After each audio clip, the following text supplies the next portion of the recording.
Hola a todos, ¿cómo están? Fuertes saludos desde aquí, la Florida. Quiero saludar a todo el mundo que está tomando el tiempo para ver esta entrevista que tenemos hoy con Lamar Hires de Rite, que es nuestro invitado especial. Muchos temas, ya creo que hay muchas preguntas de la audiencia que han llegado. Pero primeramente un fuerte saludo a todos y gracias por venir, y un fuerte saludo a Lamar. Gracias por estar aquí. Lamar, thank you so much for taking your afternoon to hang out with us and have a chat with our Spanish-speaking audience. Primarily Latin America, but we do have members from Spain here as well. So I appreciate you taking the time and joining us. My pleasure. I'm glad you guys invited me. You're welcome. Now, as I mentioned before, I'm going to attempt to translate the best that I can into Spanish. But the first thing I wanted to ask is, how are you doing? How are things with Rite? How is the business going? How has COVID-19 affected you guys, if it has in any way? We're doing good down here. Business is coming back. People are out diving, and we're moving right along with new products and just getting back to business as normal. Okay. So la pregunta era básicamente para él cómo están las cosas, cómo está la situación. Y para los que no saben, Lamar, creo que queda unos 5 horas de donde yo estoy. Nosotros estamos aquí en la Florida. Y las cosas están abriéndose un poco más aquí en este estado. Hay más personas que están buceando. Entonces, las cosas van mejorándose. That's really great to hear, Lamar. The first thing, we were already getting questions coming in. So let's jump right in. This one is from MDQ Buceo. If I'm not mistaken, I think they are located in Argentina. And the question is, the Nomad XT, is that designed for overhead environments, cave and caverns? Yes. All of our gear has a start from cave diving, since that's our local diving for us.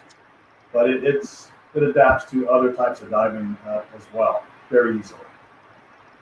Okay, perfect. So, realmente, como Lamar dice, es que todos los equipos de ellos tienen una configuración que es adaptada para cuevas, y la razón es porque él está en un lugar que nosotros llamamos cave country aquí. En otras palabras, es el buceo principal de ellos. Entonces todos los equipos están básicamente adaptados para cuevas, y luego pueden cambiarlos para otro tipo de buceo. That's great to hear. Right before we got online, Lamar, you were mentioning to me about the new rebreather, is it still the Optima? Yes, like we've got the Optima over the shoulder ones, the Optima back mount, and now we have the Optima chest mount. Optima chest mount. Yeah. So básicamente el Optima sigue, pero ahorita hay la configuración del chest mount. Explain that to me. What is the Optima chest mount, and what are the advantages of that? Why did you guys come up with that? Here again, living in North Florida, it was originally, the concept was to take me into smaller and tighter places.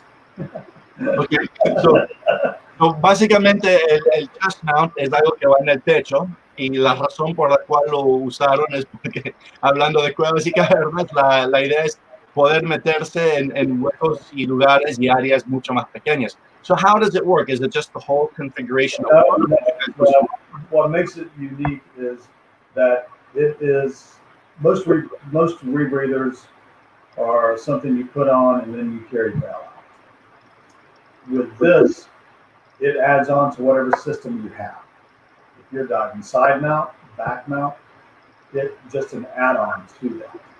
Okay. Is it a bailout, or is it the full complete system? Full complete system with oxygen.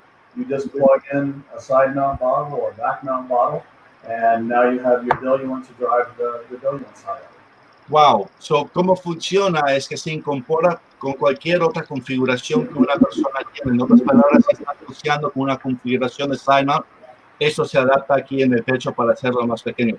How did you guys figure that out? I mean, did you just say, hey, let's put something up front and not have it in the back? Is there anything in the back anymore? Or is everything? Well, it all depends. Okay. It was born out of, like I said, there were some small places I wanted to go into. So I wanted a rebreather that was perfectly neutral in the water. So I could dive side mount, unclip it, push it ahead of me through the small places, and then flip it back on. And that was the concept behind it. So, bien interesante. El concepto nació de Lamar queriendo bucear en lugares mucho más pequeños, donde como el Sidemount podía quitar las unidades, empujarlo enfrente de él, pasar por el hueco, el túnel, el paso, y luego volverlo a instalar. Very, very interesting indeed. What has the reception? ¿Cuál ha sido la recepción? How has it been taken by the customers? It's been very well received in ways that I hadn't really foreseen with what people want to do with it. I've got divers diving in the Keys off of boats, going on expeditions now, and it's really taken on a larger market than what I ever thought it would take. So, la recepción de este nuevo Optima 2, que como mencioné va en el techo con cualquier configuración de bailout existente, ha tenido una buena recepción y la gente que lo usa no solamente lo están usando para cuevas y para penetración en áreas pequeñas, sino también en aguas abiertas, en los cayos, en los Florida Keys también, y la recepción ha sido muy buena. When did this come out on the market? When was it launched? ¿Cuándo salió? 1st of March. 1st March, 1 de marzo. So it was already when things were getting a little bit scary here. Exactly, and that's, we asked for the DEMA because they'd seen us diving it and testing it, and it wasn't ready for that. I needed to finish up a few more things on it before I was able to release it, and that happened in February. Right now, I'm teaching a instructor course, a TDI instructor course, on the unit, and the girl is diving it with a single 85 on her back, and one of the guys is diving it with side mount 50s, and then another guy is diving it with back mount 50s. So all 3 cylinder configurations in one course, because the unit is independent of your configuration. Amazing. So, Lamar nos está contando de que inicialmente el producto estaba, ya gente ya lo vio en demo y ya están haciendo preguntas porque lo veían bucear con eso. Sin embargo, le faltaba un poco hacer unos pequeños, arreglar algo por aquí, por allá, hacer los exámenes, los tests para asegurarse de que esté listo para salir al mercado. Y eso fue ya en febrero, la producción de las unidades ya estaban listos, y el 1 de marzo fue el lanzamiento, justamente antes de que, nuestro mundo se fue hacia otra dirección por el COVID-19.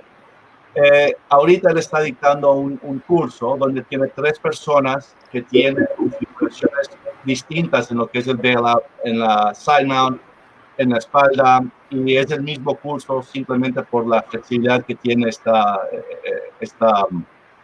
unidad. What else can you tell us about the unit? Is it available globally, or is it just right now in North America? No, it's available globally. Like I said, I've got units in Canada and Australia, now in Asia, along with the U.S., and a couple of units in South America right now as well. Okay, perfect. So, esta nueva unidad, do you have a picture, by the way, or anything in your office? Well, it's on the website, if you can put that on there. Yeah, a ver, Guillermo, si puedes poner la foto del website, no sé cómo hacer eso, pero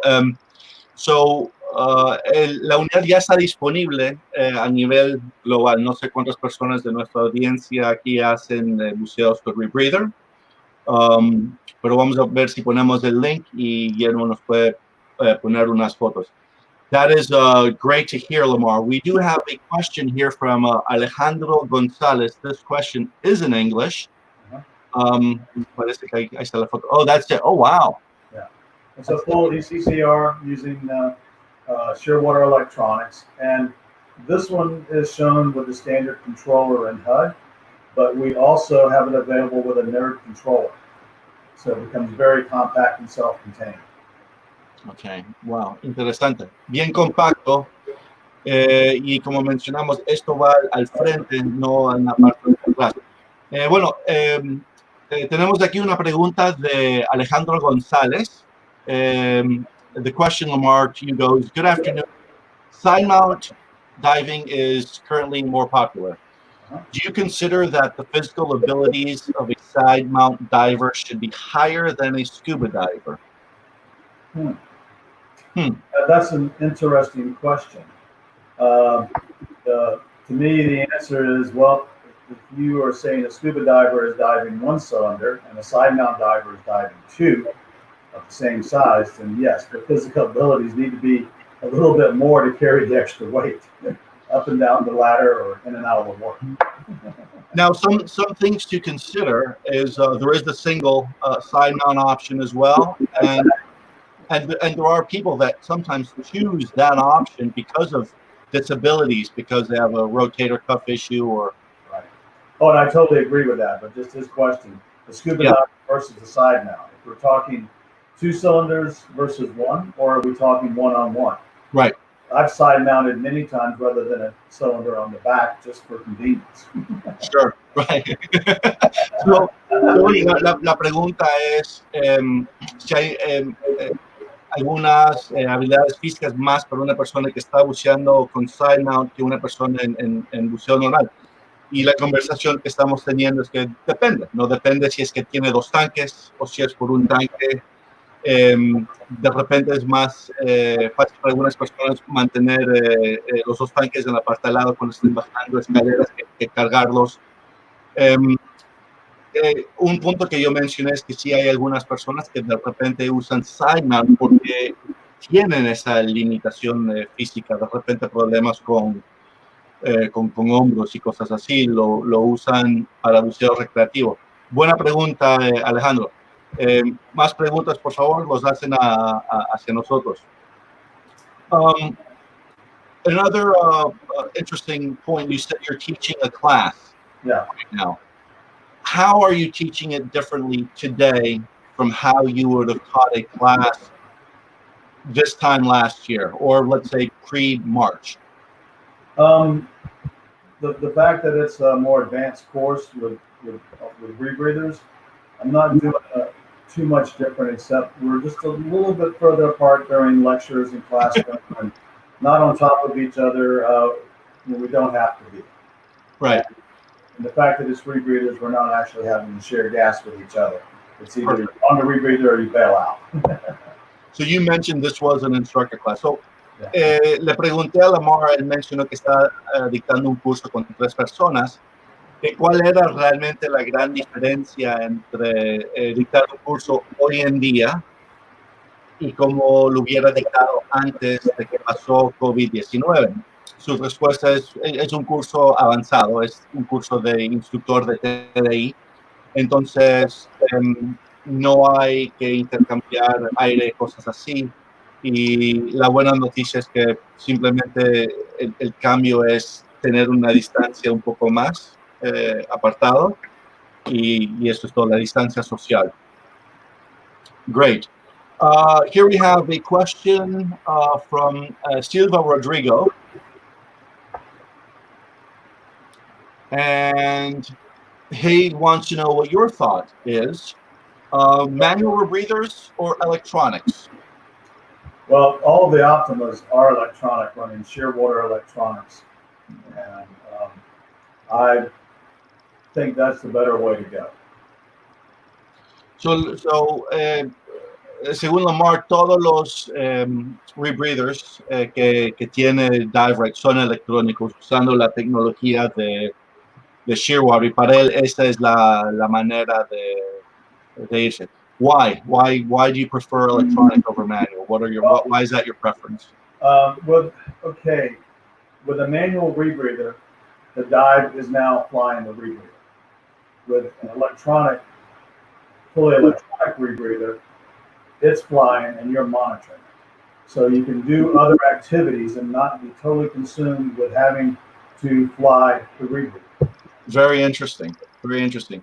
So la razón por la cual Lamar prefiere un rebreather electrónico y no manual es porque cuando uno tiene un rebreather manual, básicamente el buzo es el que está manejando, volando el rebreather. Cuando uno tiene un rebreather electrónico, básicamente el rebreather está volando solo y como el piloto, tú lo estás monitoreando. Y eso te permite hacer otras cosas y no estar completamente enfocado en lo que es el rebreather y te deja fotografía, yo que sé, hacer las otras actividades que están involucradas. That's a really awesome point. I've got a whole list of questions here from people, Lamar, so bear with me while I figure out which one's next. Here I've got one from Pablo Fernandez, and his question is, para buen técnico es mejor usar válvulas de cuello largo o cuello corto. ¿Cuál es la diferencia entre estas dos válvulas? Now, I'm going to try to translate this. Please do. It works better that way, doesn't it? But basically, he's asking for the differences in short valves and longer valves when you are doing technical diving. And what the difference is. Does that make sense? ¿Estás hablando, Pablo, de la manguera o la válvula en sí? Modular valves versus standard valves? I think so.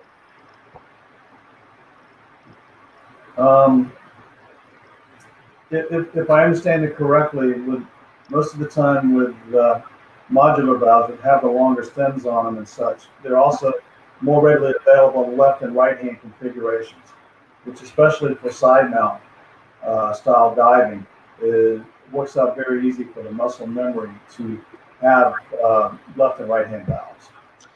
So, según Lamar, es más fácil con los largos porque es más fácil maniobrarlo en lo que es la memoria. No sé si estoy traduciéndolo perfectamente bien, Pablo, pero si quieres agregar algo en esta parte de la pregunta, te lo puedo de repente interpretar mejor. We do have another one from Pablo, and he's asking about the XT1 first stage and the depth that it is certified to in meters, perhaps. Our regulators have been tested, to the 300-foot range. Yeah, so 100 metros. Todos sus reguladores han sido probados a esa profundidad. Huh? Yeah, 100 meters. 100 meters. Perfect. Coming from Chile, we have a question here from Miguel Blanco. He says, good afternoon, Lamar. Today's Sidemount has become extremely popular. Let's see. Do you think it should be exclusive as far as diving in confined areas? Or do you see it offer benefits also to people in open water? Sidemount has benefits for all types of environments, whether it be open water, caves, overhead. Where it really shines to me is when it comes to the self-sufficient diver, the solo diver, because you can see everything that's going on with your equipment because it is not behind your head. Great point. So, Lamar dice que, bueno, Sidemount, aunque esté ganando mucha popularidad, especialmente en lo que es el buceo en lugares confinados, se ve mucho en aguas abiertas también por varias razones. Lamar también usa el ejemplo de solo diving, las personas que están usando Sidemount, un tanque de repente para su segundo, ¿cómo se llama en español? Opción, ¿no? Y la razón es porque uno lo puede ver todo lo que está ocurriendo con su sistema, mientras cuando está atrás pierden esa vista y no pueden estar tan bien enterados. Great question. I've got a Gabriel asking how many O2 sensors and I'm guessing he's asking about the new Optima rebreather. And if it has CO2 sensors as well. So how many O2 sensors does it have, and does it have CO2 sensors? All the Optima, since we switched over to Shearwater Electronics, all have 4 sensors. 4? So 4. 3 of them in the voting logic, and then 1 off board to validate any problems you may see in the voting logic. And no CO2 sensor. No CO2 sensors. So la respuesta es que tienen 4, 3 configuradas juntos y otro independiente en caso de que ocurra algo. No tienen un CO2 sensor de CO2. Perfect. Thank you. We're getting a lot of questions coming in, so I'm trying to keep up here.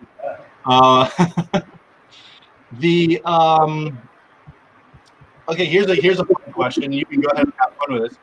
How do you see scuba diving in the future? That was one of the reasons for the Optima CM. I wanted to be able to carry smaller tanks with a rebreather than bigger tanks without a rebreather. So básicamente la razón por la cual crearon el Optima CM, no es Chris Mertz a propósito de CM, era porque él ve el futuro con los equipos más pequeños. Él quería bucear con algo un poco más pequeño, no tan grande. Entonces fue su visión para el futuro. Anything else as far as training goes, or recreational diving, or that sort of stuff, and that you maybe see? I'm not really sure. I mean, unless there's some major equipment advances, like new types of regulators and stuff like that, I'm really not sure how much more the training can advance unless the equipment takes a big advance. Right now, that advance is rebreathers for what people are doing. I do see more online training going on, and people wanting to walk into a classroom with knowledge and ready to ask questions. Yeah, no, for sure. Trust me, we see a lot of it. So, una de las cosas también elaborando un poco del tema de cómo vamos a ver el museo en el futuro, y yo puedo decir que tiene toda la razón como la agencia, es que primeramente en lo que se refiere a equipos más pequeños, de repente más modernos, pero lo que es el entrenamiento, él está viendo muchas más personas que desean tomar sus programas en línea, y en vez de llegar al aula, a la clase, donde se sientan con el profesor enfrente de ellos, prefieren que las personas lleguen ya informadas, preparados para hacer preguntas. Entonces, eso es un cambio que ha visto, que está viendo su evolución en lo que es el entrenamiento. Perfect. Awesome. Lamar, talk to me a little bit about maintenance, disinfecting, all that other fun stuff that now we kind of have to worry a little bit more on account of COVID-19, that in the past probably wasn't really that big of an issue unless you were a germaphobe. I guess especially when you're sharing gear, renting gear, you have to be very careful to make sure it's cleaned and sanitized properly. And some of the clinics that we used to use are not really appropriate if you're trying to address COVID-19. What you did in the past is still okay as long as you aren't sharing your gear, because it speaks for itself. If you're sharing gear, something that's a little bit stronger than what you were using, and those are listed on the Dan website and a few other places, as into what to use when you're renting or sharing gear. Yeah. So, básicamente el mantenimiento de equipo depende. Depende si es que están compartiendo equipo. Si es que no están compartiendo el equipo, bueno, pueden básicamente seguir haciendo las cosas como lo están haciendo ahora. Sin embargo, si es que están compartiendo el equipo por cualquier razón, hay otros tipos de productos que se puede utilizar para desinfectar los equipos, y como dice Lamar, eso están en la página web de Dan. Uno puede ver cuáles son esos tipos de desinfectantes. Is there any type of product that people should stay clear from that maybe Dan wouldn't list, but it's particular to Dive Rite products because of the material that you guys use? Stay away from bleach. Stay away from bleach. Okay. That's like Clorox. No usen cloro. eso va a destruir el equipo. All right. We've got a few more questions coming in. This one is from Alejo, also in Argentina. Good afternoon. The Optima 2CM si es compatible en el cartucho microport extender. Can you still use the microport extender cartridge which was used in the previous models? Yes. Yeah, the the whole design was around making something small and portable. It weighs only 17 pounds. And the canister, the scrubber can either take 5 pounds of sword or an extender cartridge, your choice. Okay, so la respuesta es sí. La unidad se ha hecho más pequeña, pero de ahí todo lo demás sigue siendo igual. Pesa, y voy a usar, pesa 17 libras. Pero se puede usar las dos opciones, el cartucho o el sword. You said the sword was 5 pounds? Yeah. Sí, okay. Wonderful, perfect. Let's see. Oh, here we got someone from Spain, Alberto, coming in from Spain. And let's see. Un proyecto para sustituir en los focos primarios el interruptor electrónico por uno mecánico. So he says he has the EX35. He loves it.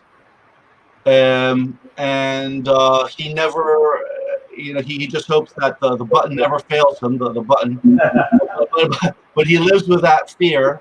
Is there any project to substitute the primary electronic interrupter for a mechanical one? Does that question make sense? Did I translate it okay?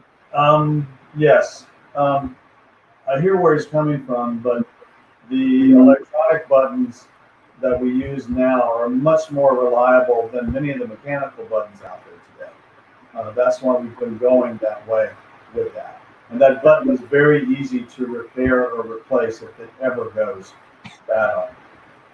Ok, so muy buena pregunta. La respuesta de Lamar es que el botón electrónico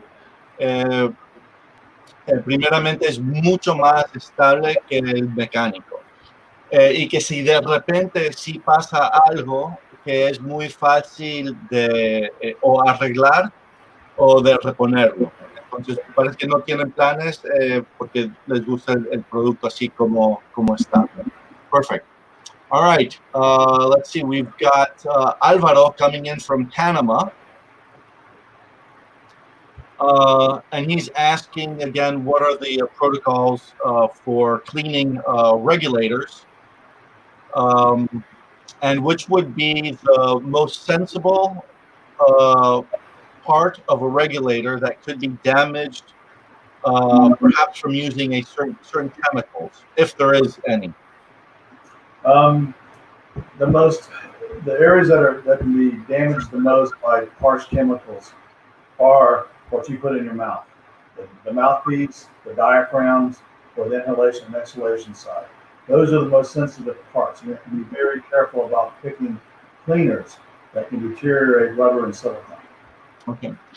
So, obviamente la diafragma, el boquillo son los más delicados, entonces sí hay que ser muy cuidadoso en cuáles materiales están usando para limpieza de reguladores.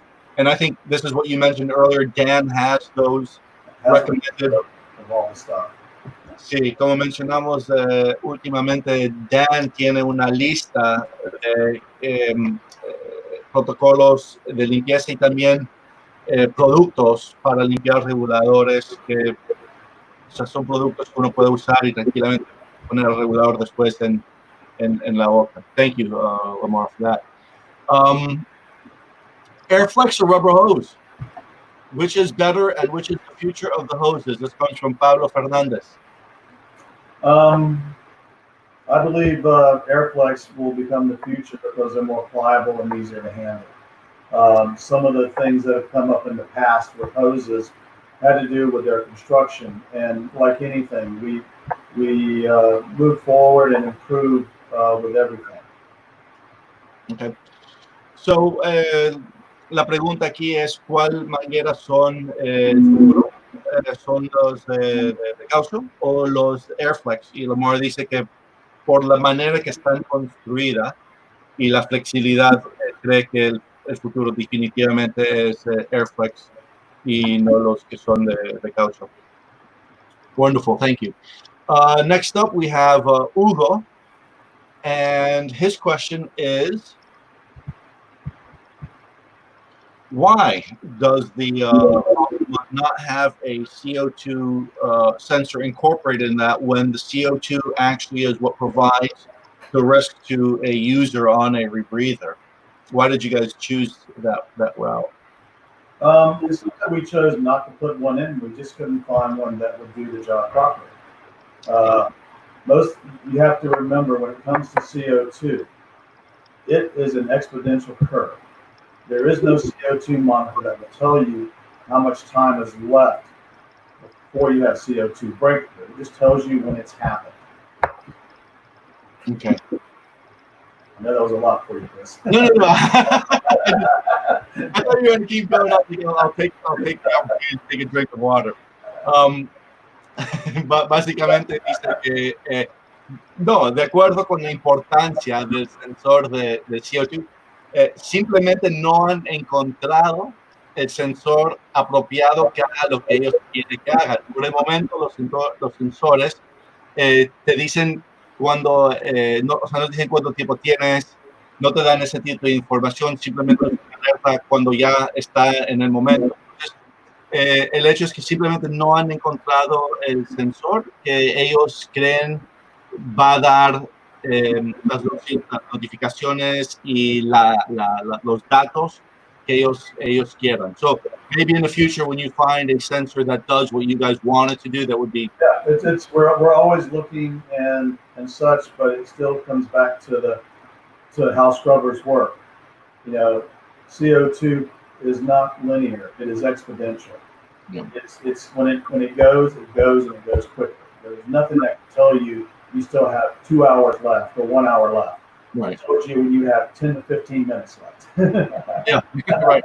So, entonces, como mencioné antes, simplemente no da la información, siempre están buscando, sin embargo, la información que te da no es dependiendo cómo la buceo ni nada, simplemente cuando pasa, entonces no han encontrado el sensor que ellos quieran en estos momentos, pero no significa que no están buscando eso en estos momentos. Thank you. Perfect. All right, another question. This is from Silva Rodrigo. En la semana Tech de Rotan van a llevar los últimos Sidemount para probar. So, do you have a Tech Week going on in Rotan? We did, but because of COVID, it got canceled a few days ago. Okay. It happened in August, and we were planning for it, but it got canceled because of COVID. All right. So, bueno, lamentablemente cancelaron este Tech Week que iba a ser en Roatán. The question was referring to, what kind of activities were you going to have that week, and if you're going to have the Optima side mount as well as the opportunities to dive with Trimix. Well, for demos, it would have been the Optima chest mount, some stuff like that for Trimix. We don't do any demos on Trimix. Right. Okay. Perfect. So Lamar, tell us real quick, what else do you guys have going on in the future? I know you guys launched the new rebreather, but is there other cool things that we can expect, or did you, like everyone else, have to take a pause and just kind of sit back and reflect? Oh no, we did not stop on anything. Awesome. We're still moving forward, but the problem is, Chris, I can't really tell you about it. So, bueno, yo le pregunté a Lamar si es que tienen algunas cosas que nos puede dar de repente un sneak peek o algo en el futuro que están haciendo Dive Rite, o si la compañía tuvo que tomar una pausa como muchas otras compañías. Y él dijo que no pararon, ellos siguieron adelante con las cosas que quieren hacer, pero no nos puede decir en este momento. So, for the future, we'll be looking forward to some cool stuff coming out. Yeah, demo was canceled, and we were actually preparing a lot of things that we were preparing to have ready by demo. So without demo, we will be doing launch online.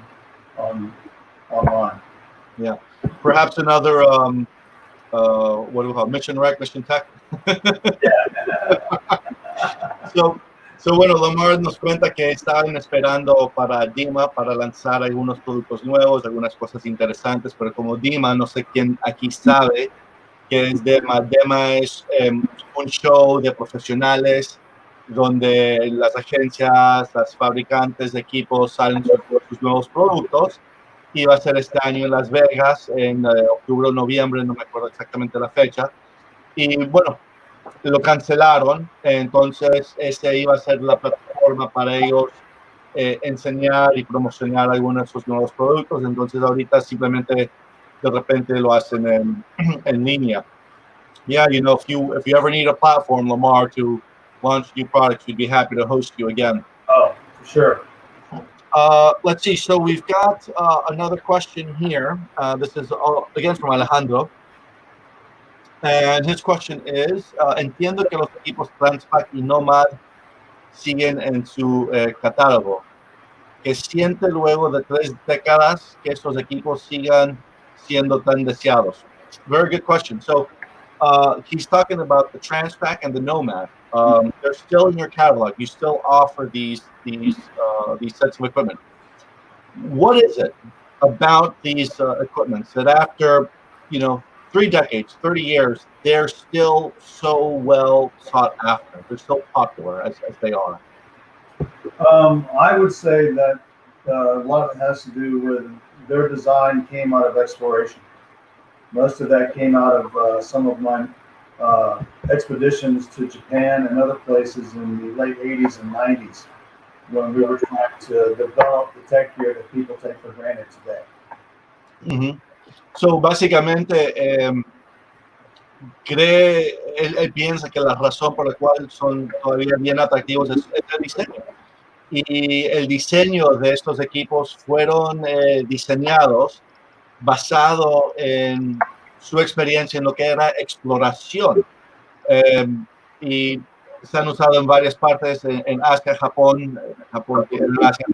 Y es por eso que cree que los diseños son tan favorables por dónde nacieron, cómo nacieron.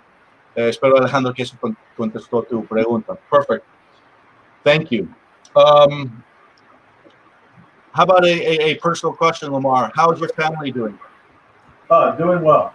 Doing well. We have a 14-month-old grandson that we just adore and try to spend as much time with him as possible. Perfect.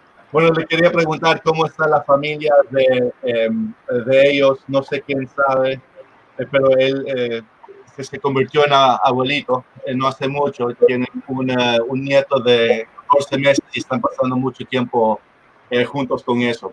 Perfect. Here we've got a question from Hugo Cooper regarding the SOAR. The question is, respecto al absorbente para rebreather, ¿cree usted que se desarrolle marcadores de saturación para indicar su recambio para optimizar su uso? ¿Alguna recomendación?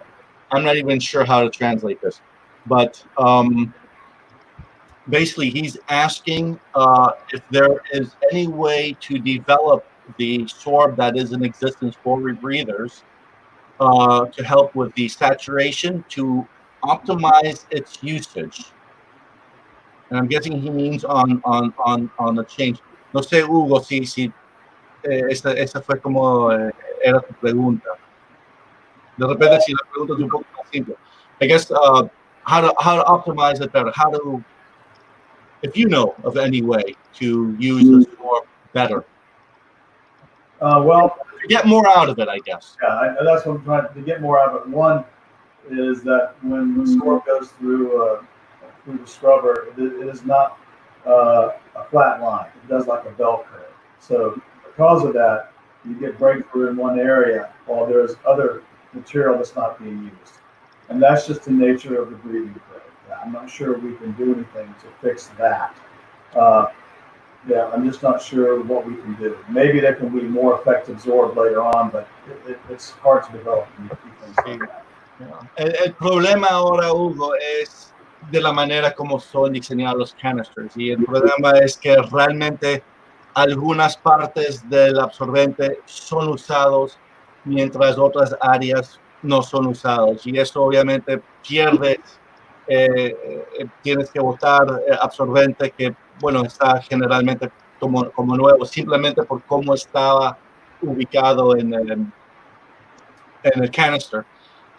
No sabes cómo mejorar eso. De repente el absorbente puede ser mejor donde se puede usar más, pero por el momento las cosas son como son. Gracias por tu pregunta, Hugo.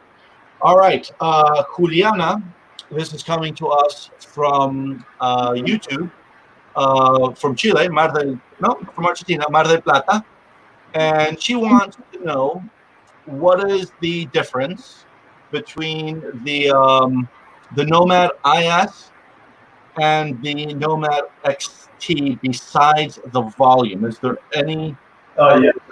Yes. The Nomad LS and the XT. The LS is a dedicated side mount rig, where the XT allows you to go from side mount to back mount configuration. So it's a dual purpose harness and air cells setup, where the LS is strictly side mount. Okay, perfect. So la diferencia más grande entre el LS y el XT es que el LS es simplemente diseñado para la configuración de side mount, mientras que el XT se puede utilizar para las dos cosas. Se puede utilizar para back mount y para side mount también. Entonces, tiene la opción de tener dos configuraciones, mientras el LS solamente tiene la una, que es side mount. Perfect. Yeah, Hugo says that was the question, so gracias, Hugo. All right, we're getting close to the end. I've got a couple more questions. This one comes from Fabricio, and it's in English, so good. I won't butcher the translation. But is Dive Rite thinking about reaching more wreck divers with products like Hydros BC, or more products like this coming in the future? So is Dive Rite? You guys are no longer strictly tech anymore. We see a lot of people with recreational rigs using Dive Rite for just regular open water stuff. Do you have any other products geared towards maybe sport diving? Well, we are working on a few things. Our Hydrolite was geared toward open water divers, but more toward the travel diver, weighing in under 6 pounds. The Transpac and the modular air cells have always been good for open water divers, because then we reached divers using aluminum A's all the way up to the cold water divers diving steels and dry suits, but still in a single tank configuration. And we have a few more things coming as well that I can't talk about. Bueno, sí, dice el Hydro BC fue específicamente diseñado para, no realmente buceo técnico, pero para gente que está viajando. Gente que está viajando, gente que está buceando en buceos más fríos, tanques más grandes. Entonces no es ni el uno o el otro, es simplemente un BC que sí se puede utilizar porque es cómodo y no porque vas a hacer buceos técnicos. Perfect. One more question about the Hydrolite. Can you tell us a little bit more about the Hydrolite? And you mentioned it was designed particularly for traveling, and then it has a vast array of uses. Anything else you want to tell us about why you like it? Well, the Hydrolite, we were trying to give it all the comfort of a Transpac, but took out some of the versatility, so we could cut some weight down to make it a better travel weight. And still, we were able to add an integrated 12-pound weight system to it. So it is the perfect configuration to dive with an aluminum 80, especially if you want to start diving a back-mounted PC. Okay, perfect. So, básicamente los cambios que hicieron, aquí tengo una foto, here's a really great picture. Oh, wow, okay, interesting. Fueron cómo posicionaron los bolsillos para hacerlo más pequeño. De nuevo, la razón fue enfocado en utilizarlo para viajes, ¿no? Para que sea más liviano, más fácil de llevar con ellos. I've got one final request, Lamar, before we go, and someone would love you to share your experience on cave mapping. Is that something that you've ever done, cave mapping, and is it something that you enjoy? Which is an experience that stands out that you'd like to share with everyone that was a fun, fulfilling experience? Cave mapping. What I did back in the 80s is child's play compared to what the guys are doing today with computer enhancement programs, overlaying onto Google Earth, all of this, by computers. We did it manually back then, and I explored many caves in North Florida, Japan, Mexico, all over the world back in the 80s and early 90s. And it's still, exploration is still a thrill for me today. It's just a lot harder today than what it was back then. Is it harder or easier because of the tools available? No, my good friend Bill Main, who is the father of everything you want to call Hogarthian and DIR, he tells me with a smile, we were lucky. We got to explore in the days of the low-hanging fruits. So bueno, lo que nos cuenta Lamar es que en los años 80, no hace mucho tiempo, cuando él hacía las exploraciones en lugares como Florida, en Japón, en México, los métodos eran mucho más distintos comparado a los métodos que utilizan ahorita, y es impresionante, pero que hoy en día, a pesar de tener todas esas herramientas,